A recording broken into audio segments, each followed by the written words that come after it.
പതിവ് പോലെ ഇന്നും ഞാൻ വൈകിട്ട് നടക്കാനിറങ്ങി. അപ്പോഴാണ് ഞാൻ ആ കാഴ്ച കണ്ടത്. അമ്മയുടെ വരവും കാത്ത് നിൽക്കുന്ന 6 നായ്ക്കുഞ്ഞുങ്ങൾ.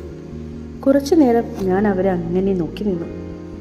ശരിയാണല്ലേ, പ്രപഞ്ചത്തിൽ അമ്മയുടെ സ്നേഹത്തിന് മുന്നിൽ മറ്റേത് സ്നേഹവും തോറ്റുപോകും.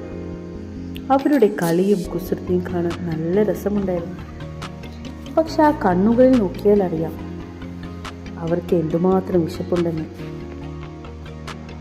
കയ്യിലുണ്ടായിരുന്ന ബിസ്ക്കറ്റുകൾ ഞാൻ അവർക്ക് കൊടുത്തു. ഉള്ളിലെ ഭയം കൊണ്ടാവാം അവരത് കഴിച്ചില്ല. അപ്പോഴാണ് ഞാനത് ഓർത്തത്. ഒരുപക്ഷെ അമ്മ പറഞ്ഞിട്ടുണ്ടാവും, പരിചയമില്ലാത്ത ആരുടെ അടുത്തും ഒന്നും കഴിക്കരുതെന്ന്. നമ്മുടെ അമ്മമാരും അങ്ങനെ തന്നെയാണല്ലോ അല്ലേ. ഞാൻ പതിയെ മുന്നോട്ടേക്ക് നടന്നു നീങ്ങി. അപ്പോൾ അറിയാതെ എൻ്റെ മനസ്സിലേക്കൊരു കാര്യം ഓടി വന്നു. Everyone know that the mother's love is always unconditional.